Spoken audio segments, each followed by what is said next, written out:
దశలోనికేయులకు రాసిన మొదటి పత్రిక. తన రాజ్యమునకును మహిమకును మిమ్మల్ని పిలుచుచున్న దేవునికి తగినట్లుగా మీరు నడుచుకొనవలెనని మేము మీలో ప్రతి వారిని హెచ్చరించుచు, ధైర్యపరచుచు, సాక్ష్యమిచ్చుచు, తండ్రి తన బిడ్డల ఎడల నడుచుకునే రీతిగా మీరు ప్రతి వాని ఎడల మేము నడుచుకుంటామని మీకు తెలియను. ఆ హేతువు చేతను మీరు దేవుని గుర్చిన వర్తమాన వాక్యము మా మాటలు అంగీకరించినప్పుడు మనుష్యుల వాక్యమును ఎంచక అది నిజముగా ఉన్నట్టు దేవుని వాక్యముని దానిని అంగీకరించితే కనుక మేమును మానక దేవునికి కృతజ్ఞతాస్థుతులు చెల్లించుచున్నాము.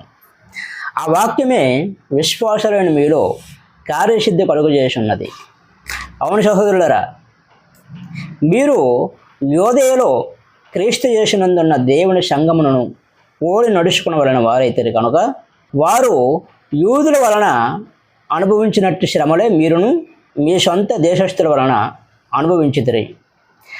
ఆ యూదులు తమ పాపములను ఎల్లప్పుడూ సంపూర్తి చేయుటకై ప్రభు అయిన యేసును ప్రవక్తలను చంపి మమ్మను హింసించి అన్యజనుల రక్షణ పొందుటకై వారితో మేము మాట్లాడకుండా మమ్మను ఆటంకపరుచుచు దేవునికి ఇష్టలు కాని వారును మనుషులకందరికీ విరోధులనై ఉన్నారు. అలాంటి వారు ఉంటారన్నమాట.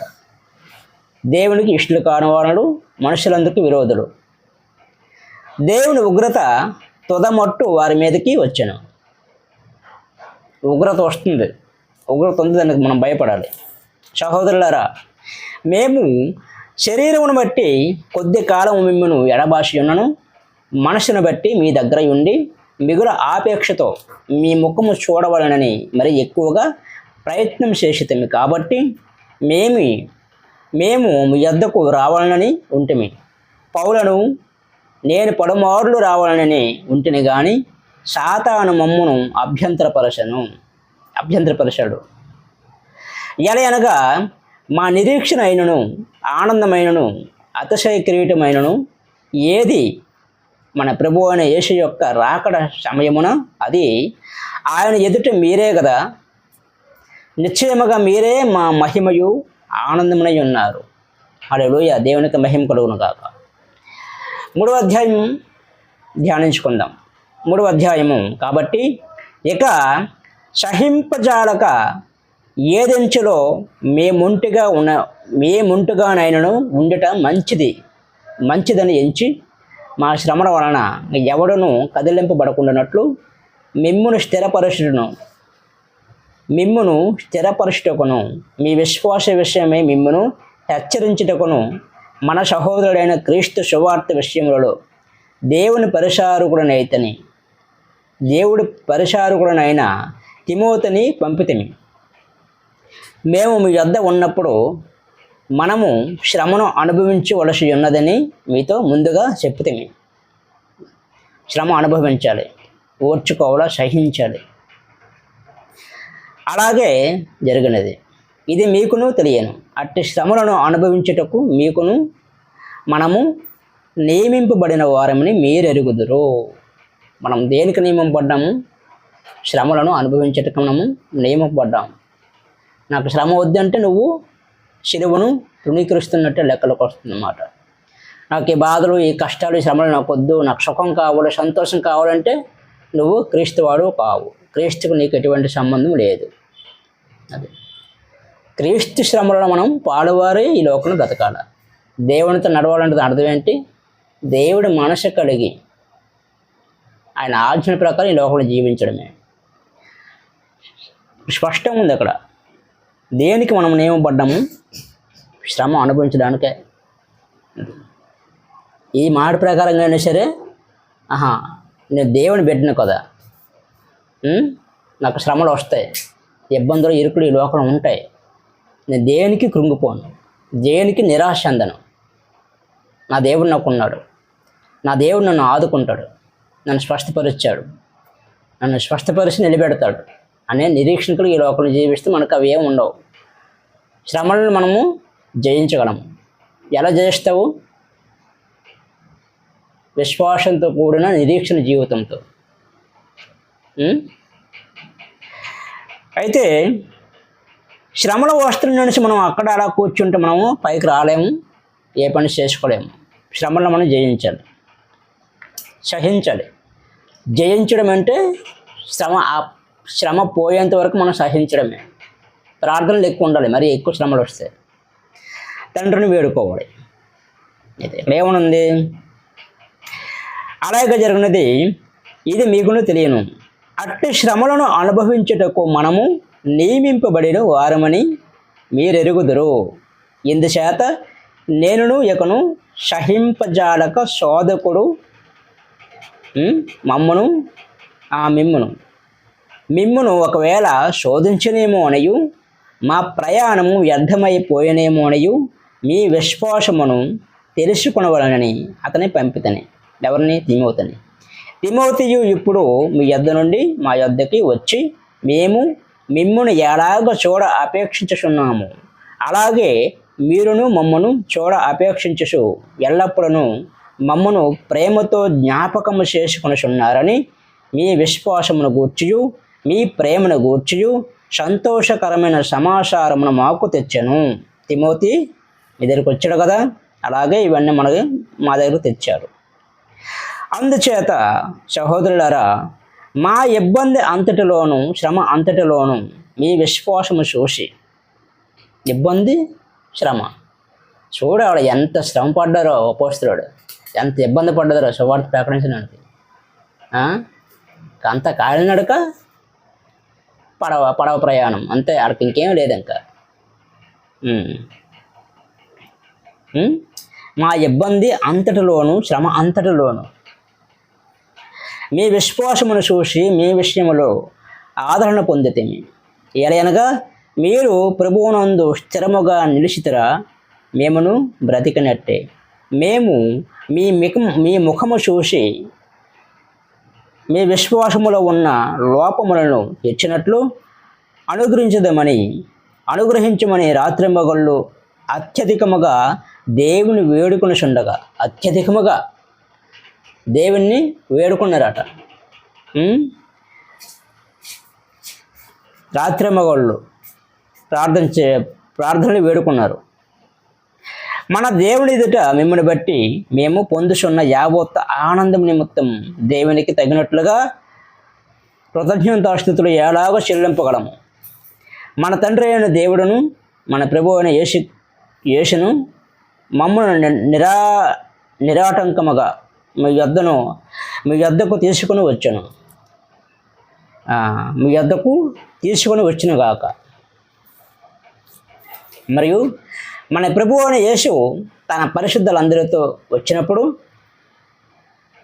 రెండవ రాకడలో మన తండ్రి అయిన దేవుని ఎదుట మీ హృదయములను పరిశుద్ధత విషయమై ఆనందమైనగాను ఆయన స్థిరపరచుటకై మేము మీ ఎడల ఎలాగ ప్రేమలో అభివృద్ధి పొంది వర్ధిల్లుచున్నాము. అలాగే మీరును ఒకని ఎడల ఒకరు మనుషులందరి ఎడల ప్రేమలో అభివృద్ధి పొంది వర్ధిల్లినట్లు ప్రభువు దయచేయనుగాక. హల్లెలూయా. మనం ఎలా వర్ధిల్లాలంట? అందరి ఎడల, మనుష్యులందరి ఎడల ప్రేమలో అభివృద్ధి పొందాలంట. హల్లెలూయా. ఆహా. మనుష్యులందరూ అంటే అందులో ఎవరు ఉంటారు? విశ్వాసులు ఉంటారు, దుర్మార్గులు ఉంటారు, నీచులు ఉంటారు, మనల్ని హేళన చేసి ఉంటారు, మన కింద వెనక్కి లాగే వాళ్ళు ఉంటారు. అందరి ఎడల మనం ఎలా ఉండాలంట? దీర్ఘశాంతంతో ప్రేమ కూడా ఉండాలంట అందరి ఎడల.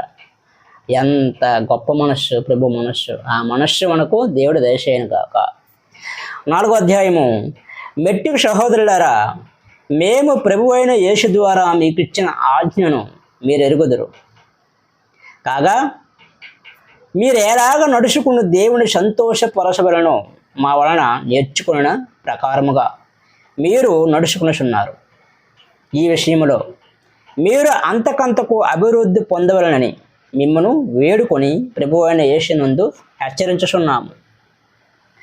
మీరు పరిశుద్ధులగుటయే అనగా మీరు జారత్వమునకు దూరముగా ఉండుటయే దేవుని చిత్తము. జారత్వము ఎంత బైబిల్లో ఎన్ని ఎక్కడ ఉందో, ఇది ఎన్ని చోట్ల ఉందో జారత్వం అంటే అది ఘోరమైన పాపము. మీరు ప్రతి వాడును దేవుని ఎరగని అన్యజనుల వలె దేవుని ఎరగని అన్యజనుల వాళ్ళే, అన్యజనులు వాళ్ళు ఆరాధిస్తారు. కానీ దేన్ని ఆరాధిస్తారు? వారికి తెలియని దేవుణ్ణి ఆరాధిస్తారు, తెలిసిన దేవుని కాదు. దేవుడు అంటే తెలియదు అనమాట వాళ్ళకి. దేవుడు అంటే ఎవరో కూడా వాళ్ళకి తెలియని అమాయకత్వంలో ఉన్నారు వాళ్ళు. అన్యజనులు అంటే ఎవరు? దేవుణ్ణి ఎరగని వాళ్ళే అన్యజనులు. వాళ్ళు ఆరాధిస్తున్నదే దేవుడు అనేసి ఆ భ్రమలో వాళ్ళు ఆరాధిస్తారు తప్ప అక్కడ దేవుడు లేడు. అయితే వారి వలే దేవుని మాట అంటే వాళ్ళకి తెలియదు, దేవుని క్రియలు అంటే ఏంటో వాళ్ళకి తెలియవు, దేవుని ఆజ్ఞ అంటే ఏంటో వాళ్ళకి తెలియదు, దేవునికి మనిషికి ఉన్న సంబంధం ఏంటో వాళ్ళకి తెలియదు, ఆత్మ అంటే ఏంటో, ఆత్మ తగిన ప్రతిఫలము, ఆత్మ ఎటువంటిదో, అది ఎంత ఉన్నతమైనదో. దేవుడు ఆత్మ కదా, మన నాలో ఆత్మ ఉంది కదా అనేసి గ్రహింపు ఆలోచన లేక వివేకం లేని వాళ్ళు అలాగ మనం ఉండకూడదు. వాళ్ళు అలాంటి వాళ్ళగా అంటే అన్యజనుల వలె కామాభిలాష ఎందు కాక, కామాభిలాష పరిశుద్ధత ఎందును ఘనత ఎందును తన ఘటమును ఎట్లు కాపాడుకోవడం వలన అది ఎరుగుయుండుటయే దేవుని చిత్తము. అది మనకు తెలియాలి, తెలుసుకోవాలి. మన ఘటమును మనం ఎలా కాపాడుకోవాలి. వారికి నిరీక్షణ లేదు, గమ్యము లేదు. మనకు నిరీక్షణ ఉంది, గమ్యం ఉంది. వాడికి మనకు అదే తేడా. ఒక నిరీక్షణ, ఒక గమ్యము, ఒక గురువు, ఒక గాడ్, చెప్పేవాడు, నడిపించేవాడు, ఆదుకునేవాడు, ఆదరించేవాడు, బుద్ధి చెప్పేవాడు, గద్దించేవాడు, జ్ఞానం ఇచ్చేవాడు లేరు. వారికి ఆయన లేడు. అందుకని వారికి ఎలా తెలుస్తుంది ఏది పాపమో, ఏది మంచిదో, ఏది చెడ్డదో, ఏది న్యాయమో, ఏది అసత్యమో, ఏది అసత్యం వారికి ఎలా తెలుస్తుంది? తెలియదు వాళ్ళకి సత్యం అంటే ఏంటో. ఎందుకు తెలియదు అంటే అసత్యంలో ఉన్న వారికి సత్యం ఎలా తెలుస్తుంది? అసత్యం నుండి సత్యంలోకి వస్తే తప్ప సత్యం యొక్క విలువ ఏంటో వాళ్ళకి తెలియదు. మనం అలా కాకుండా సత్యంలో ఉన్నవాళ్ళం కాబట్టి సత్యం అంటే ఏంటి, అసత్యం అంటే ఏంటి, అసత్యాన్ని మనము విడిచిపెట్టి అది ఎలాంటిదో తెలుసుకొని సత్యంలోకి మనం వచ్చాం. కనుక మనకు రెండు తెలుసు, సత్యం తెలుసు, అసత్యం తెలుసు, దేవుడు తెలుసు, దెయ్యం తెలుసు. కానీ వాడికి ఒకటే తెలుసు. ఏది తెలుసు? అంధకారము, అసత్యము. అదే వాళ్ళు అక్కడ ఉన్నారు కాబట్టి, ఇంకా పైకి రాలేదు కాబట్టి, వాళ్ళు చీకటి సంబంధులు కాబట్టి.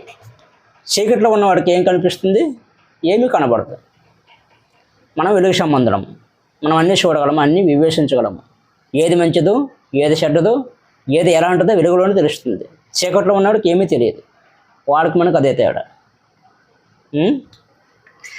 అందుకను వారిలా కాకుండా మీరే ప్రతి వాడును దేవుని ఎరగని అన్యజనుల వలె కామాభిలాష యందు కాక పరిశుద్ధత ఎందును ఘనత ఎందును తన ఘటమును ఎట్లు కాపాడుకోవడం వలన అది ఎరిగియుండుటయే దేవుని చిత్తము. హల్లెలూయా. ఈ విషయమందైనను అతిక్రమించి తన సహోదరునికి మోసము చేయకుండా వలన ఎందుకనగా మేము పూర్వం మీతో చెప్పే సాక్ష్యం ఇచ్చిన ప్రకారము ప్రభువు వీటినన్నిటిని విషయమే ప్రతిదండన చేయవాడు. వీటినన్నిటిని విషయమే ప్రతిదండన చేయవాడు అంటే మన శిక్ష ఉంటుంది, తీర్పు ఉంటుంది. అదే మన ఒళ్ళు దగ్గర పెట్టుకుని బతకాలి. ఈ లోకంలో చెప్పాలంటే ఒళ్ళు దగ్గర పెట్టుకుని బతకాలి. మన ఆలోచన తలంపులు ఎలా ఉన్నాయి అంటే వారిలో కాకుండా మనము వారి నుండి వేరైన వారం కాబట్టి వారు చేసేక్రియలు మనం చేయకూడదు అనమాట. వాళ్ళు ప్రేమించాలి, ఆదరించాలి, కనికరం, జాలి, దయ వారి మీద చూపాలి. అగ్నిలో నుండి రాగినట్లు కొందరు రక్షించండి అనే మాట ప్రకారంగా వాళ్ళని లాగడానికి ప్రయత్నించాలి. వాక్యం చెప్పరు వాళ్ళకి. వారు మనల్ని ఛేదరించుకుంటారు, అసహించుకుంటారు, ద్వేషిస్తారు. ఎందుకంటే వారికి సత్యం యొక్క విలువ తెలియక, సత్యం యొక్క రుచి చూడక, ఆ ఋషి అంటే వారికి తెలియక వాళ్ళు తృణీకరిస్తారు. కాబట్టి వారి మీద మనము కనికరం పడాలి. దేవుడే చెప్పాడు మీరు కనికరించండి అనేసి. అందుకని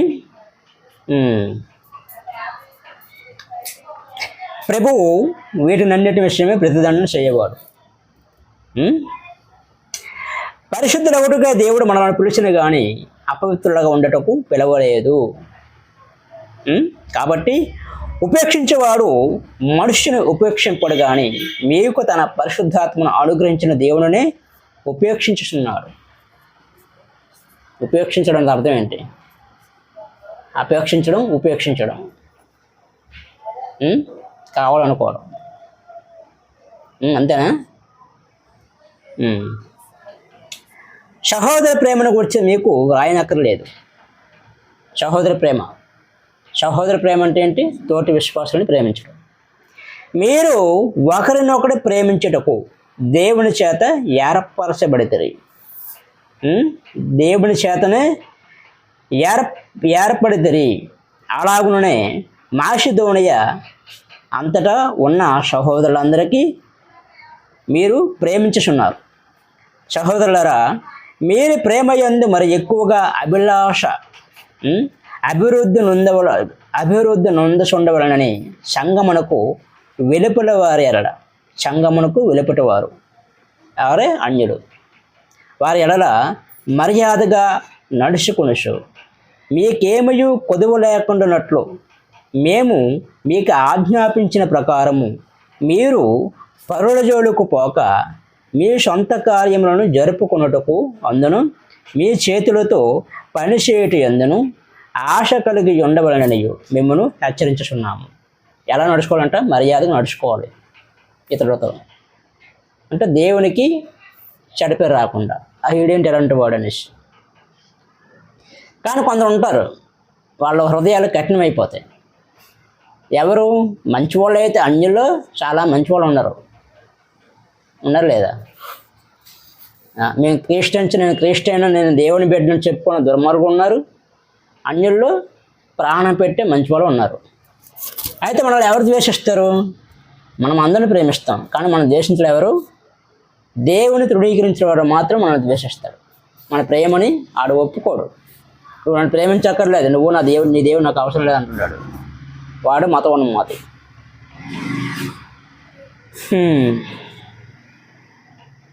అయితే సహోదరులారా, నిరీక్షణ లేని ఇతరుల వల్ల మీరు దుఃఖపడకుండా నిమిత్తము, నిరీక్షణ లేని నిద్రించున్న వారి గురించి మీకు తెలియకుండా మాకు ఇష్టం లేదు. అంటే చనిపోతున్న వారి గురించి మీకు తెలియకుండా నాకు ఇష్టం లేదు. నిరీక్షణ లేని అర్థం ఏంటి? నిరీక్షణ అర్థం ఏంటి? నిరీక్షణ. Very good boy. వేచి ఉండడం, కాచుకొని ఉండడం, రెండు ఒకటే. ఆయన గురించి మనం వేచి ఉన్నాము. నిరీక్షణ లేని ఇతరుల వల్లే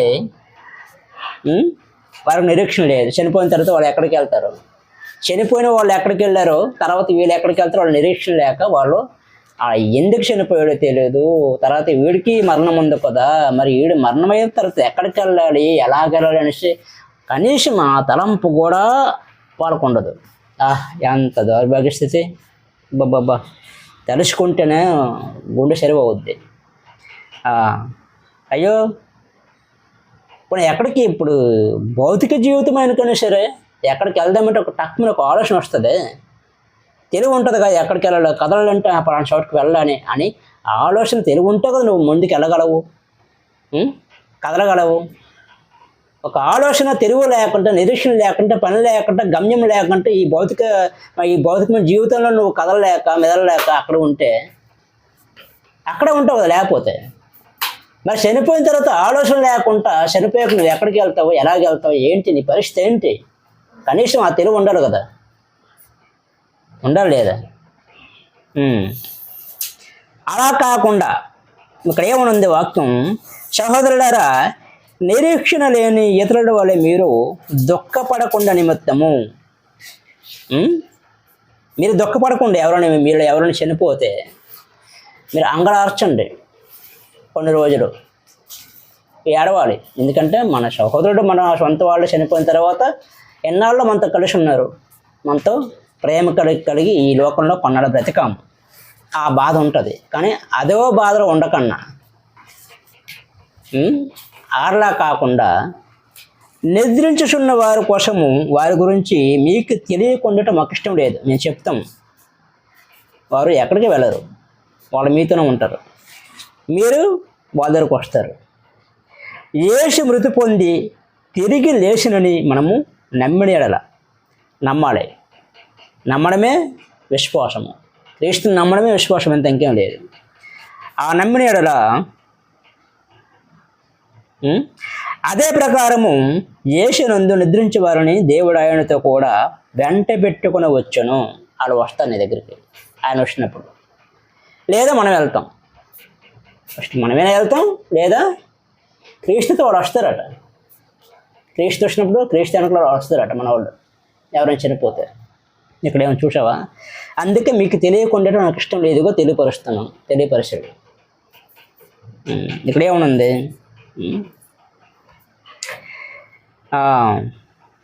యేసు మృతి పొంది తిరిగి లేచినని మనము నమ్మిన ఎడల అదే ప్రకారము యేసునందు నిద్రించే వారిని దేవుడు ఆయనతో కూడా వెంట పెట్టుకొని వచ్చును.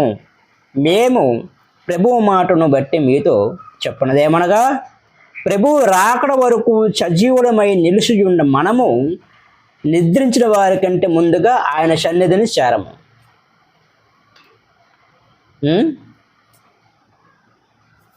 ఆయన సన్నిధిని ఫస్ట్ ఎవరు చేరుతారంట?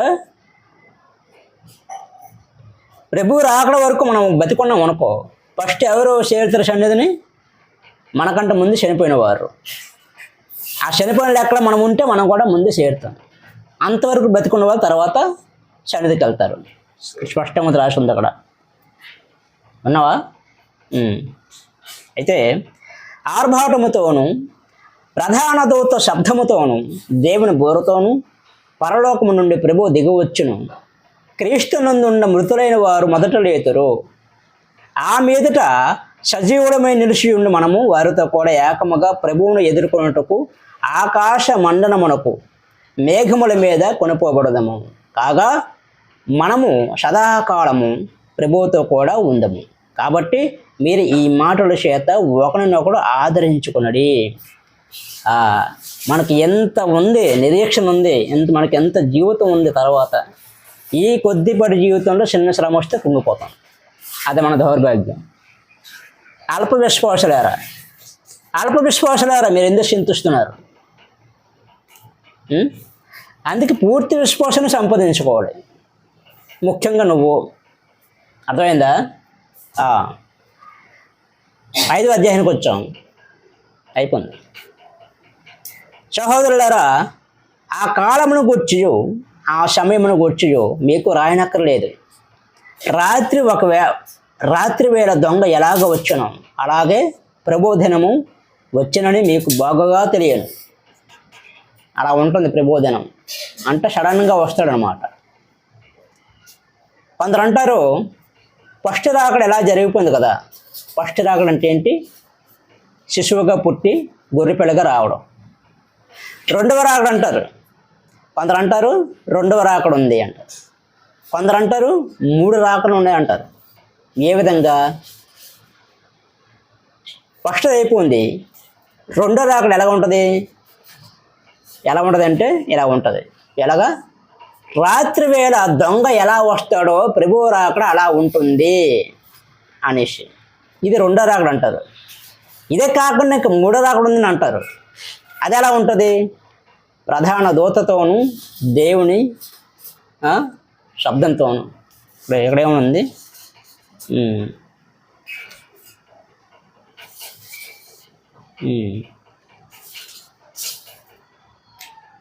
ఇక్కడ చూడు, ఆర్భాటంతోనూ ప్రధాన దూత శబ్దముతోనూ దేవుని బూరతోనూ పరలోకము నుండి ప్రభువు దిగివచ్చును. అదే 3వ రాకడ కింద చాలామంది చెప్తుంటారు.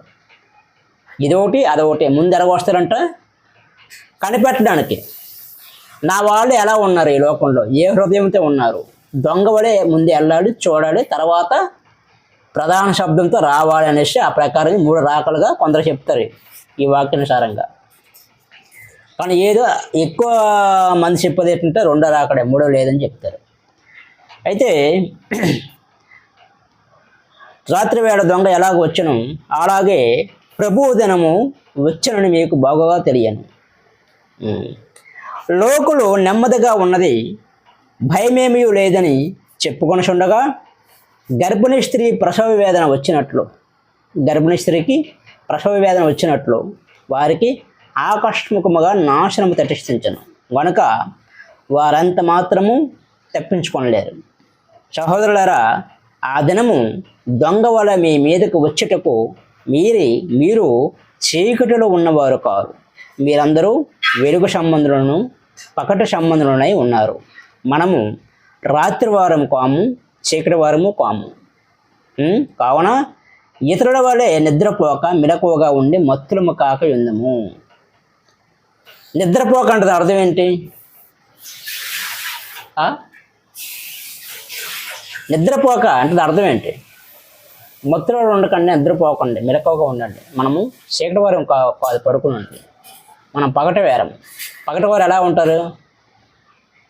తెలివి కలిగి తన పని తను చేసుకుంటూ సురుగ్గా ఉంటారు.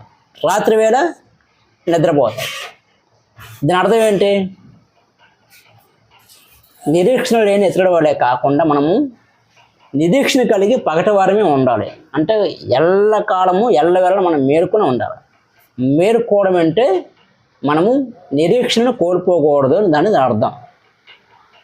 విశ్వాసాన్ని నిరీక్షణ కోల్పోకూడదు. మనకు ఒక గమ్యం ఉంది కదా, ఆ గమ్యానికి మనం ఎలాగైనా చేరాలి అనేసి ప్రకారంగా నిరీక్షణ కలిగి విశ్వాసంతో లోకంలో జీవించడం మనం పగటి వారం కాబట్టి. మరి చీకటి వారు ఏంటంటే వారికి నిరీక్షణ లేదు, గమ్యం లేదు. వారు ఎలా ఉన్నా సరే వారికి చెల్లుతుంది, మనకు అక్కడ చెల్లదు. ఒకవేళ మనం ఆయన నుండి కూడా ఆ వారే చీకట్లో ఉంటే దేవుడు మనల్ని విడిచిపెడతాడు. అది ఎక్కడేమనుంది?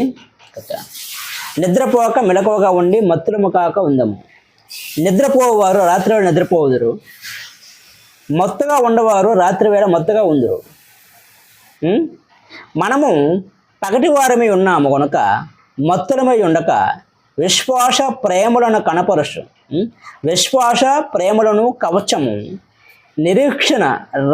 నిరీక్షణను శిరస్త్రాణమును ధరించుకుందాము. ఎందుకనగా మన ప్రభు అయిన యేసుక్రీస్తు ద్వారా రక్షణ పొందుడికే దేవుడు మనలను నియమించిన కానీ ఉగ్రత పాడొకటకు నియమింపలేదు. దేవుడు మనల్ని నియమించుకుంటే ఆయన యందు మనం జీవించాలి. మనము మేలుకొని ఉన్నను నిద్రపోషణను తనతో కూడా జీవించిన నిమిత్తము ఆయన మన కొరకు మృతి పొందాను, మన కొరకు ఆయన చనిపోయాడు. కాబట్టి మీరు ఇప్పుడు చేస్తున్నట్టుగానే ఒకరినొకడు ఆదరించి ఒకరికొకడు క్షేమాభివృద్ధి కొరకు చేయాలి, ఆదరించుకోవాలి. మరియు సహోదరులారా, మీరు ప్రయాసపడుచు ప్రభువునందు మీకు పైవారై ఉండి మీకు బుద్ధి చెప్పువారిని మన్నన చేయడి. మనకు బుద్ధి చెప్పువారిని మనం మన్నించాలి. వారి పనులను బట్టి వారిని ప్రేమతో మిక్కిలి ఘనముగా ఎంచవాలని వేడుకొనుచున్నాము. మరియు ఒకరితో ఒకడు సమాధానముగా ఉండడి. సహోదరులారా, మేము మీకు బోధించినది ఏమనగా అక్రమముగా నడుచుకున్న వారికి బుద్ధి చెప్పుడి, ధైర్యం చెడిన వారిని ధైర్యపరచుడి, బలహీనులకు ఓతనియ్యడి, అందరి ఎడల దీర్ఘశాంతం గల వారై ఉండుడి. ఎవడును కీడునకు ప్రతి కీడు అయినను ఎవరికైనా చేయకుండా చూసుకున్నాడు. మీరు ఒకని ఎడల ఒకడును మనుష్యులందరి ఎడలను ఎల్లప్పుడూ మేలునదాన్ని అనుసరించి నడుచుకున్నాడు. ఎల్లప్పుడూ సంతోషముగా ఉండడి, ఎడతెగక ప్రార్థన చేయుడి అని ఎల్లప్పుడూ సంతోషంగా ఉండమని చెప్పాడు. వాక్యం చదివిస్తుంది. మనం ఎలా మూడుతూ ఉంటాం మనం కదా.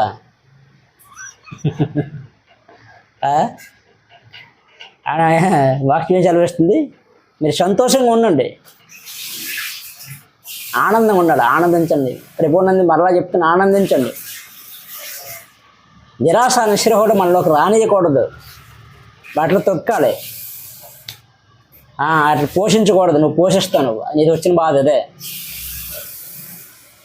అది అయితే ప్రార్థన చేయండి. ప్రతి విషయమందును కృతజ్ఞతాస్తుతులు చెల్లించండి. ఎలాగ చేయుట యేసుక్రీస్తు నందు మీ విషయంలో దేవుని చిత్తము. ఆత్మను ఆర్పకుడి, ప్రవశించుట నిర్లక్ష్యం చేయకుడి, సమస్తమును పరీక్షించి మేలైన దాన్ని చేపట్టుడి. సమస్తం పరీక్షించమని చెప్పాడు అక్కడ. ప్రతి విధమైన కీడునకు దూరంగా ఉండుడి. సమాధానకర్త యొక్క దేవుడు మిమ్మను సంపూర్ణులుగా పరిశుద్ధపరుచును గాక. మీ ఆత్మయు జీవమును శరీరమును మన ప్రభువు అయిన యేసుక్రీస్తు రాకడయందు నిందారహితముగా సంపూర్ణముగా ఉండినట్లు కాపాడబడును గాక. హల్లెలూయా. ఆహా, మిమ్మల్ని పిలిచేవాడు నమ్మకమైన వాడు కనుక అలాగూ చేయను. నమ్మకమైన వాడు దేవుడు, మన దేవుడు. సహోదరులారా, మా కొరకు ప్రార్థన చేయుడి. పవిత్రమైన ముద్దు పెట్టుకుని సహోదరులందరికీ వందనములు చేయుడి. సహోదరులకు అందరికీ ఈ పత్రిక చదివి వినిపింపవలనని ప్రభు పేర మీకు ఆనపెట్టుచున్నాను. అందుకే చదివి వినిపిస్తున్నాను. సహోదరులారా, వింటున్నారు కదా? మన ప్రభు అయిన యేసుక్రీస్తు కృప మీకు అందరికీ తోడే ఉండునుగాక. ఆమేన్. హల్లెలూయా. దేవునికే మహిమ కలుగునుగాక.